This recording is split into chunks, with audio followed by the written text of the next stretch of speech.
Falando sobre eleições, tem uma reportagem hoje aqui, Josias, falando sobre os custos daquelas operações da Polícia Rodoviária Federal no dia das eleições. Você lembra que a gente estava ao vivo, inclusive, falando sobre isso? E Alexandre de Moraes mandou suspender imediatamente as operações da Polícia Federal.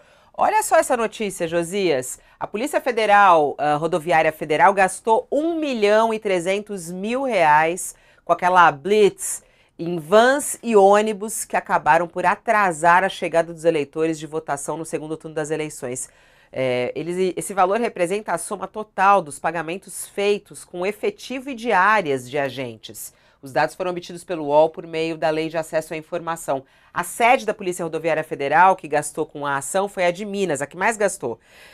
Seguida pela Bahia, que pagou R$ 93.600.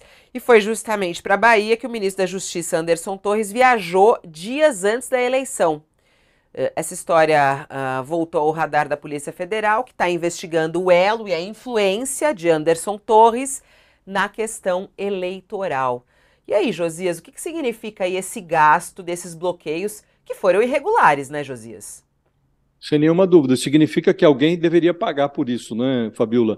E há novidades nesse caso, e as novidades são constrangedoras, envolvem o ex-ministro Anderson Torres.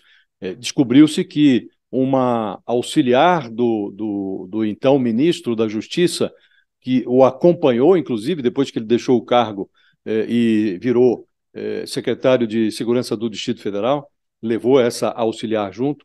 Essa auxiliar do ministro manuseou um documento de inteligência que fez um mapeamento do desempenho do Lula na região Nordeste no primeiro turno. E foi a partir desse mapeamento que se construiu a operação da Polícia Rodoviária Federal para bloquear ônibus que transportavam eleitores no dia da eleição. Então, veja a gravidade desse fato, né?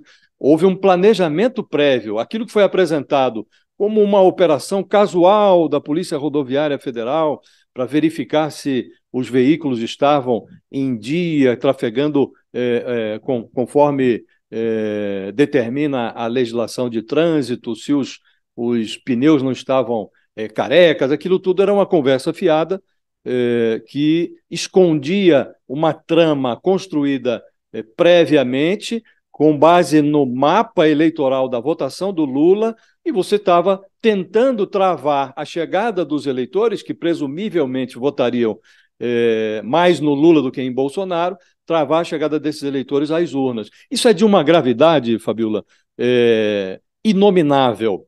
Então, complicou-se muito a situação do ex-ministro Anderson Torres.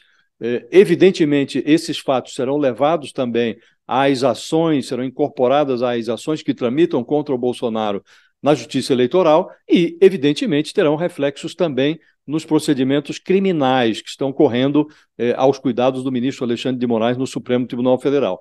Complicou-se muito a situação do ex-ministro Anderson Torres, Fabiola. Então, em relação a esse gasto que foi realizado, uma boa ideia seria incluir uma ação um pedido de ressarcimento da despesa, porque essa despesa foi parte de um crime, Fabiola, um crime bem planejado e agora muito exposto. Todos os detalhes do crime estão na vitrine, agora resta punir os responsáveis. Forte isso, hein, Josias? Crime eleitoral, né? E gravíssimo, né? Nossa, eu lembro desse dia, muito tenso, inclusive.